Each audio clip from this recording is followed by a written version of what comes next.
What makes the achievement of emotional sobriety so difficult is the habits we have, the patterns we have in our behavior, the habitual ways that we've come to think about things. We have to really become aware of those things in order to challenge them, because the consciousness that has created a lot of the problems in our life cannot solve it, cannot change things. So what happens is the first step is waking up.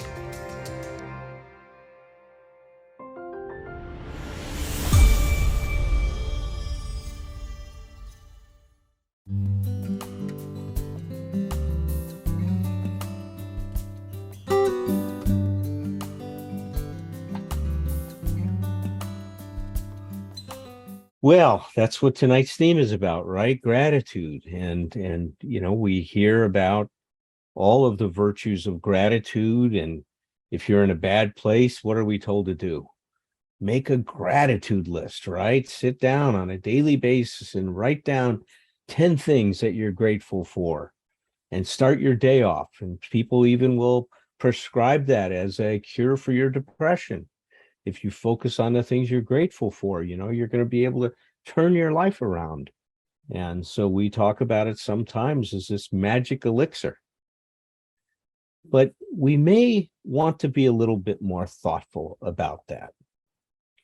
Like, what are we grateful for? When you look at your list, and I would encourage each of you to make a list, but then I'd encourage you to look at your list. Is your list another way of expressing your unenforceable rules about how life is supposed to be? Are you grateful that things are the way you think they should be? And so you're celebrating those? Do you critically think about what's on your list and say, what is this saying about me that I've put these items down?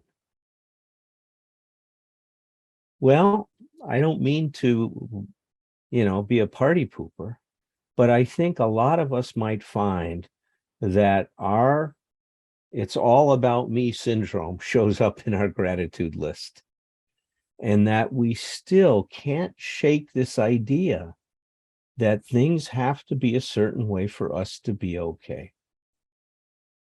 So that's the first thing I want each and every one of you to think about today, is what are the things you're grateful for? And are they just variations on this theme about how you think life is supposed to be, what it should be, etc.? I want to share with you experience I had, an anecdote from when I worked at South Bay Hospital, because this brought up a whole another aspect of gratitude that I never had thought about in this way before. So at South Bay Hospital, this was this back in what we call the golden era of treatment programs, right? Back in the 80s, when insurance companies paid for 30 days of inpatient treatment. And, for our program, we had a 9-month outpatient program that followed the 1-month inpatient, where the whole family was involved. And so it was a very, very successful program because we got to stay involved in people's lives for such a long period of time, instead of 30 days and then they were kind of out in the world, right? They were with us for almost the next year of their life. But every person that came into the program, and we had a census of around 28 people, every patient would be staffed every week. Now, what that meant was that we would have all of the nurses, all of the doctors involved in their care, all of the counselors, all of the other ancillary staff that were involved in a patient's treatment in one room. And there would be about 40 healthcare professionals in a large circle. And we would invite the patient to come in and sit at the head of that circle and get feedback about how they were doing. Now, of course, we didn't do that when they were in detox, because that would have been such a traumatic thing. They would have wondered if they were having hallucinations during their withdrawal, and with what are all these people doing there? But the energy, you can imagine the energy among the patient population about coming in to this room with all these people that were now going to give you feedback about your life and about how you were doing in treatment and how you were coming across.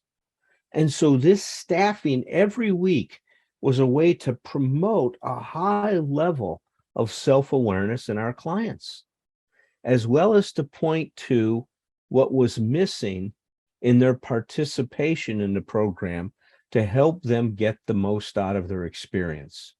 So there were two goals: increase their self-awareness, increase their awareness of what was missing and what they could do this next week to help them progress and establish at least the beginnings of a foundation for a lifelong recovery. At the beginning of treatment, when they walked in the program, we would take a picture of them. Back in those days, we didn't have digital. It was all film, and then we'd send it off and get it turned into a slide. And so when the patient would come in, we'd have their slide up on the wall. Well, the last day before they were being discharged, they would come in and we would have closure. We would get to say goodbye to them. And their before picture would be shown up and they would stand there and we'd say, look at that picture. You never have to look like that again in your life. But we'd also give them an opportunity to share how they felt. And you can imagine the amount of gratitude that these people felt for, in many cases, their lives were saved, both physically, emotionally, spiritually. Their families were saved. Now, instead of being divorced, they're in these groups, these outpatient groups together, and they're starting to learn how to grind and address some of the damages that have been done by the alcoholism and other drug addictions, et cetera, et cetera. So program was, I thought, incredibly powerful. Well, I had met Dr. Kempler back in 1975. And so Walt would come in and every month he would do a workshop and all the staff would also benefit from his wisdom and his clinical acumen. And so Dr. Rader, who was the medical director of the unit, says, well, why don't you have Walter sit in one of our staffings and give us some feedback on how it operates? And so we did that. Walter sat in one day and we went through the whole thing and we, met some, did what we do, brought in probably 20 patients that day. And I think we had about 3 patients that were going home. And at the end of it, Bill turned to Walter, Dr. Rader turned to Dr. Kempler and says, well, Dr. Kempler, what kind of feedback would you have? He says, I'm concerned that your patients are leaving and they're going to feel too much gratitude. And kind of Bill said, and the rest of us said, what do you mean by too much gratitude? He says, well, they feel so thankful for all that you've done for them that if they leave treatment and they don't do well, they're going to be ashamed of coming back to you and telling you that they failed.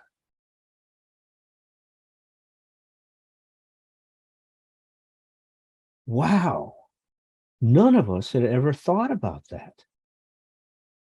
None of us had ever thought that gratitude can set up an expectation that then makes it difficult for a person to be who they truly are. And if they've now somehow disappointed the person they're grateful towards, to be able to own what's happened. So we said to him, he said, well, what could we do about that?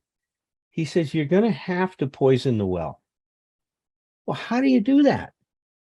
Well, Walter said, one thing you could say is, look, we appreciate your gratitude, but you really, if you're grateful for what we've done to you, then you'll be able to show your gratitude by when you get in trouble, when you leave here, that you come back and tell us that you're having trouble. Because that's the kind of relationship we want to have with you. We want your gratitude to create an authentic relationship with us, not to keep you from having one. wow, that was an incredible intervention. It was an incredible way of us being able to look at the process that was involved in terms of what was going on with the gratitude and what the gratitude, the impact that that gratitude could have in a person's life. So a healthy gratitude will enhance your encounter with life. It will not diminish it. I will say that again. A healthy gratitude will enhance your encounter with those people in your life and will not diminish it. Well, how might this show up in our everyday lives? That's, I think, an important question. One of the other ideas that Walter had was that a major problem or what creates a major problem in our life is that we are so grateful for being given the gift of life. That our parents gave us the gift of life freely, and we get born into this world. And Walt felt that it created this unconscious gratitude, and that we expressed our gratitude through cooperation. So you've heard me talk a lot about how we will introject certain ideas of ourselves. So what happens? Why is it a child that's told you're never going to be anything, you're a loser, you're a no good for nothing brat? And that a child will take that in now and make that definition of what their parents are saying a part of their self-concept. How does it happen that we accept an idea that feels terrible and we accept it so uncritically and then carry around that part of us that talks to us that way the rest of our life? What happens that it does that? Well, Walter says we do it because we want to cooperate with them. We do it that this is a misguided loyalty that we have. And so we take on these ideas and cooperate with them as an expression of our love and gratitude for the life that they've given us. I have seen that loyalty in kids show up in so many different ways. If parents, if child protective services are called, like we're called over to this one family's house about this father's alcoholism, and the child protective service starts to talk to the kids about the father's behavior, the kids will lie to the child, to the social worker, about what's going on at home to protect the father. This misguided loyalty is a serious, serious problem. So one of the things I say is that, first of all, every child is cooperating with their parents. As you guys can imagine, I have some pretty strong-willed daughters that speak their mind up and take a stand. And I say to my wife, I said, they are cooperating wonderfully for us when they say, I'm not going to do that. I'm my own person. Do you understand that? I will decide what I'm going to wear today and not wear today. Well, who the hell does that sound like? Right? That sounds like Alan, doesn't it? Right? And Jess, my wife's not much different than that.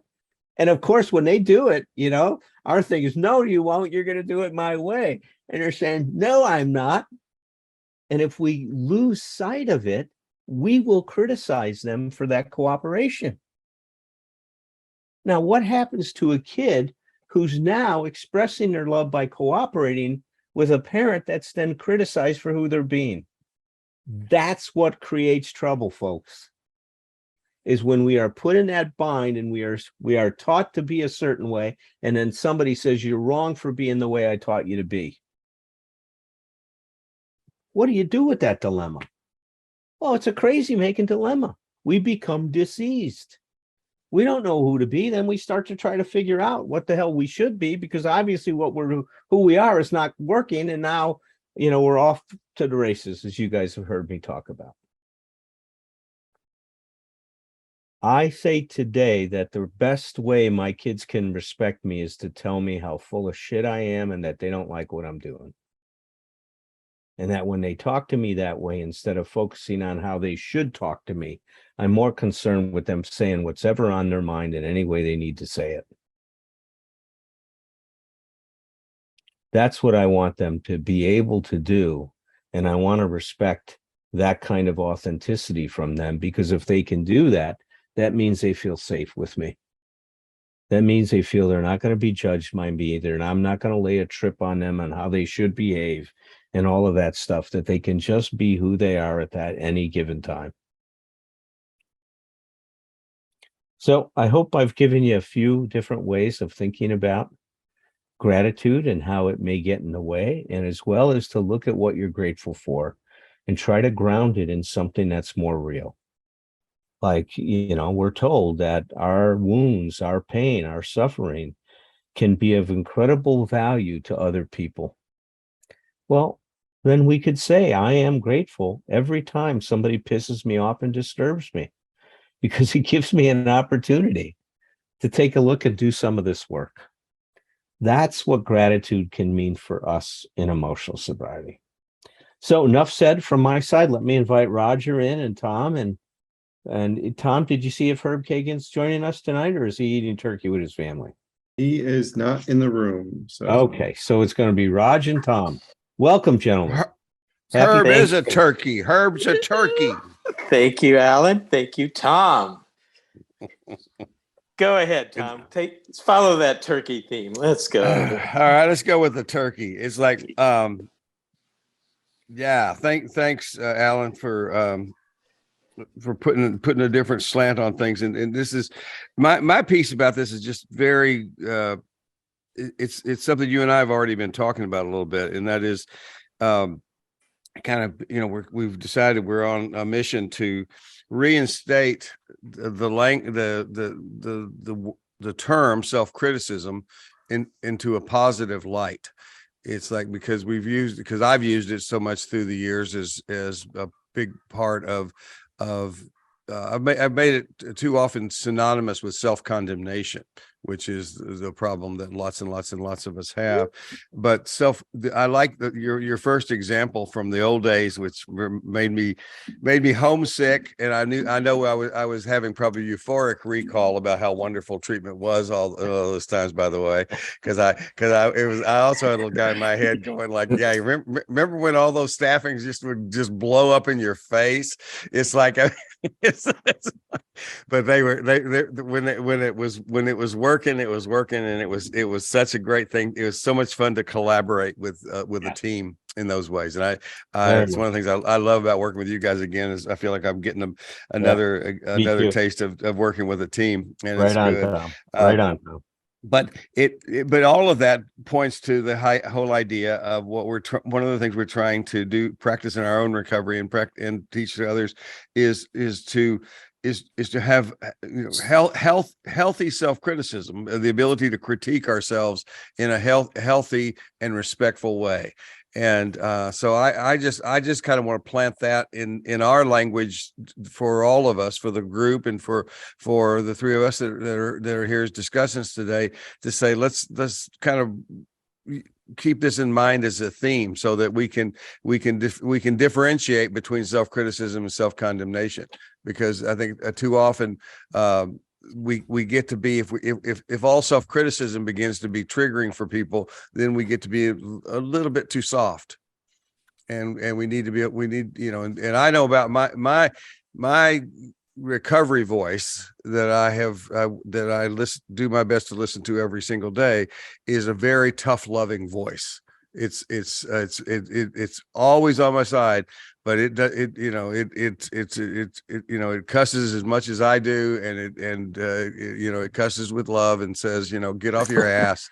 You got to get moving, asshole. Come on, man. You just, whatever. It calls me names, whatever. But it's that feel, but it doesn't have any kind of feeling like that old should monster did. So I think the idea, and I think emotional sobriety depends so much on healthy self-criticism.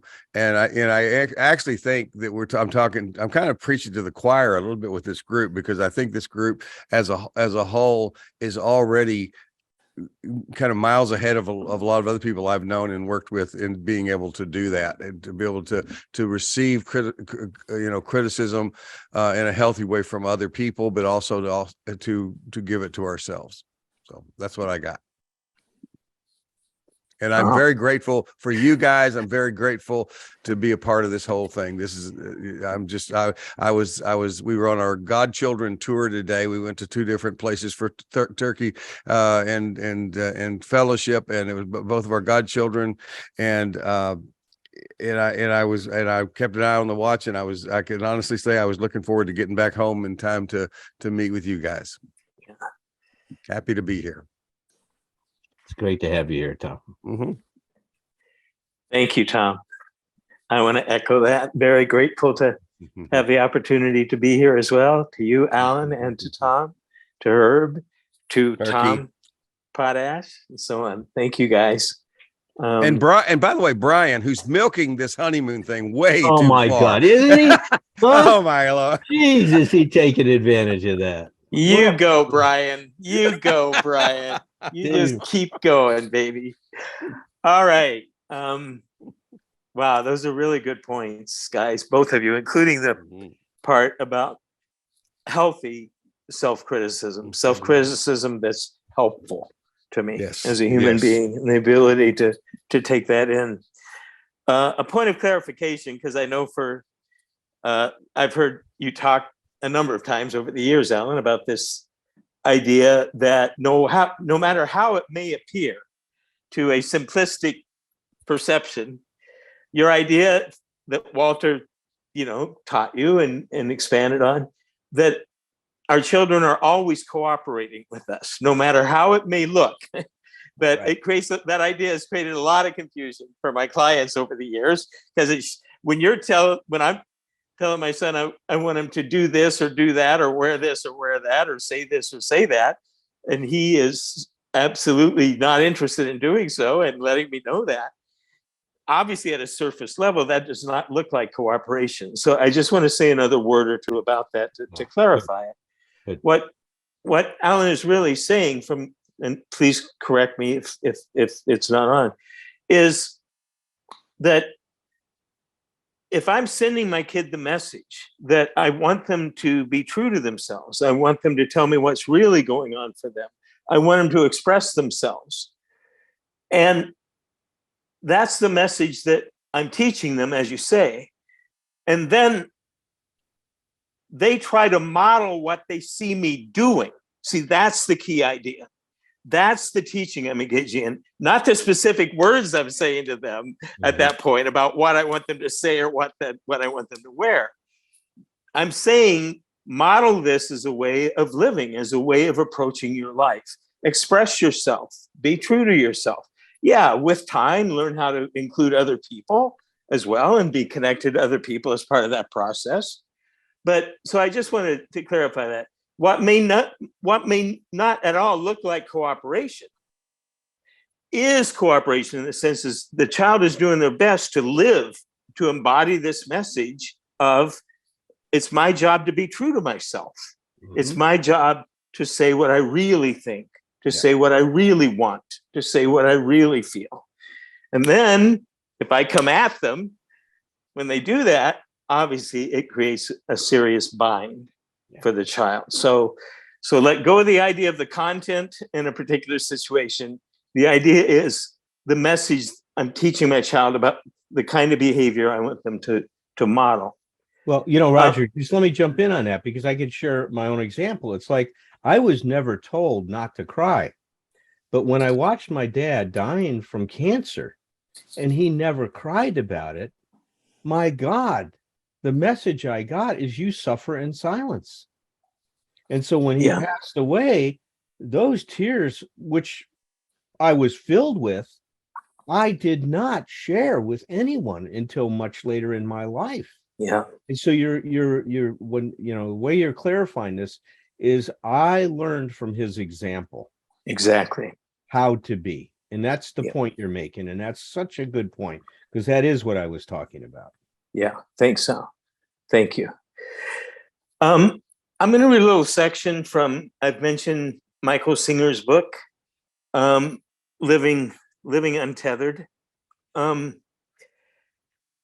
bring this book up not because to me it's the end all and be all at all, actually, about spiritual life or spiritual principles. To me, Michael doesn't give nearly enough emphasis to the personal, to the individual, as opposed to the impersonal, and to not taking things personally and all that stuff that we've talked so much about. But he has some things to say that I think are very important in these books.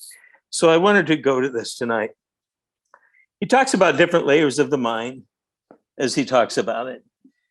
And he says the self-centered layer is the worst, the most harmful part of the mind. As we've talked about, it's the model we build about how everything and everybody needs to be for you to feel okay. A familiar message that you've heard many, many times from us, right? Let's take a simple example. The weather. You're supposed to go camping tomorrow. You don't want it to what? You don't want it to rain. You don't want the weather to be bad, right? Or it can be anything. You're in a hurry to get somewhere on the street. The driver in front of you is driving 10 miles an hour and frustrating all efforts you have to pass it.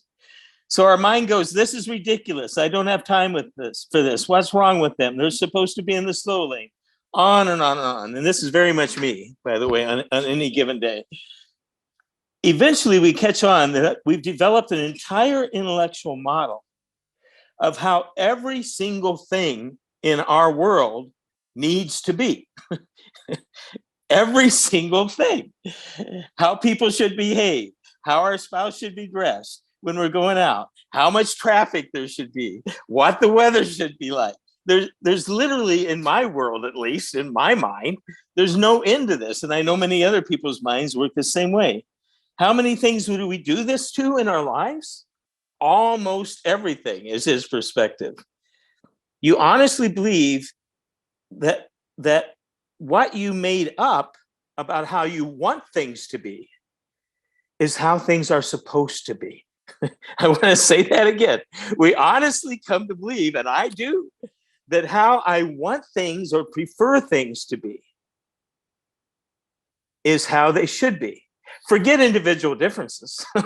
All right. Forget that other people may be way different than I am. This is how things are supposed to be. And the truth of the matter, he says, is that's absurd. There's no way that what I've made up in my head, based on the individual experiences of my life out of 8 billion people, have anything to do with what's supposed to be happening in the real world. But if you're like me, most of the time, you don't believe that. You don't believe that at all. Think about it for a moment. What you wanted the weather to be has nothing to do with what's going to be. Now, this is a simple example, right, that we can grasp pretty easy. The weather has to do with forces well beyond our control. Okay, but that's why it's a good example to use. So then he goes on, we best leave reality to either science or God, not to everyone's individual preferences, is where he goes after that. I'm going to say that again. We best leave reality to either science or God, or some combination of both, not to everybody's individual preferences. The world in front of you has the power of reality behind it. It is unfolding in accordance to influences that made it the way it is, that have occurred over the last 13.8 billion years. But I'm going to sit here and look at the reality in front of me with the person who's not cooperating and following my rules right now and saying, you're not the way you should be. And it's just a very interesting slant. Now, then he goes on to give another example. He points out that the star nearest to us, beyond our own sun, is 4.2 light years away. The speed of light, which is, will circumnavigate the globe 7.5 times in 1 second. Okay, that's pretty fast, right? 186,000 miles per second, right? It would take that light 4.2 years to reach the nearest star. I can't remember. I think it's Alpha Centauri.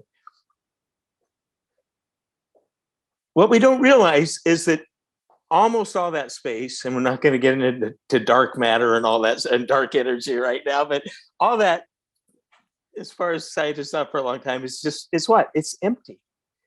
It's interstellar between star space, right? And what am I talking about astronomy for when I'm talking about gratitude and emotional sobriety? Well, this is his perspective. What we get every day as a result of being in existence, first of all, a result of being alive, and of being conscious. I'm going to say those things again. Compared to the alternative of non-existence, all that interstellar space, the 99.999% of what's out there, his perspective is it's beyond our ability to grasp. It's inconceivable how grateful we might be that we have life, that we exist, that we have consciousness, and that we have any kind of experience, painful, joyful, neutral, that we sense things, that we feel things, that we can do things, we have motor behavior. So his point is, it's such a miraculous thing that we exist at all. And I know this is a very deep level of talking about this and looking at this, but I do get little glimpses of this in certain moments. It's like, oh my God, I'm complaining about that food that I just ate. And I've got all of this stuff.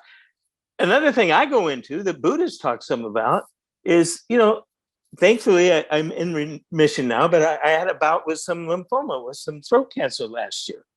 Buddhists talk about learning to be grateful for some of the things we don't have.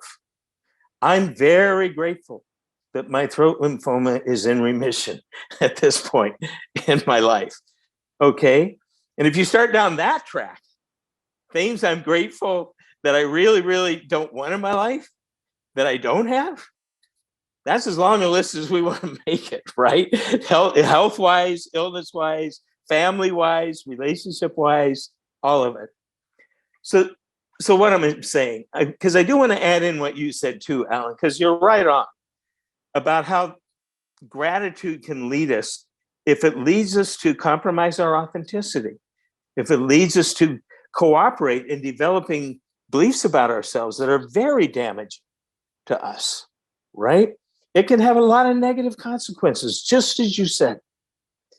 So I want to honor that and I want to respect that. But I also want to say that at such a basic level,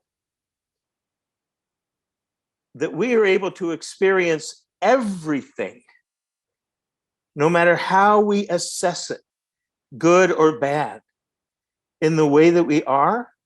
Plus, as you pointed out, Alan, a lot of good things can come out of the pain that we go through. A lot of often our most important life learning comes out of looking at the pain and suffering that we've been going through. So I kind of wanted to bring gratitude down to this very basic idea of, for consciousness, for life itself, for everything good and bad. It's the experience of my life when I'm in the best place from my perspective I can be, that I'm truly grateful for. not any specific experience that I'm having and the meaning that I assign to that experience for myself. And if we start to move toward that orientation, which again is more like just glimpses most of the time for me, that's when life on life's terms becomes much more of a possibility, rather than all of these wants and preferences of mine having to be satisfied by this life. So appreciate you making gratitude a theme for tonight, Alan. Thank you. You're muted, Al. Beautiful, Roger. Thanks. That was Roger. Great, great. And it's really, all of this stuff fits nice. You know, we're really talking about having a gratitude and cultivating a gratitude that enhances your experience in life, doesn't diminish it. That's the key. And any attitude, any behavior you develop, you want that's going to be the litmus test. Is this enhancing my encounter with life, or is this diminishing it? Like Roger said, you could use gratitude to erase yourself. I mean, it's just like using spiritual principles. You can use them to bypass things instead of dealing with things. That's not what we're advocating. We're talking about using these things to be fully engaged in your life in a way that helps you continue to grow and develop yourself along these spiritual and emotional lines. And strive for progress, not for perfection, right? I mean, that's what we're doing. And as Herb pointed out a number of weeks ago, it doesn't mean the pain we go through is not real. Everyone, of course, is real. And it's painful as hell, unspeakably painful sometimes if it's the loss of someone we dearly love, for example. So I don't mean to diminish the importance of the pain that any of us are in or that we go through in any way, but it can all have value. I hear a lot of people criticize the 12 steps that they're old-fashioned. I can understand that criticism. They were written back in 1935. Some people that are agnostic have difficulty with the word God used in the steps. For me, I look at the process that's involved. The forces that the 12 steps generate are so powerful that I think they're ageless. There's this interesting phenomena that happens when you work the steps. They create a charge and then a discharge. You know, the first step, we're powerless. Our life has become unmanageable. It creates this charge. You know, we're in big trouble and we don't know what to do. And then step 2 comes along and it says we have hope. That charge, that existential crisis that we have is resolved. What's happening here is parallel to life. We charge ourselves when we breathe in. When we exhale, we discharge. That's the rhythm of life. And the way I love to think about the 12 steps, it's helping us get connected to the rhythm of life so we can learn how to show up in a good way.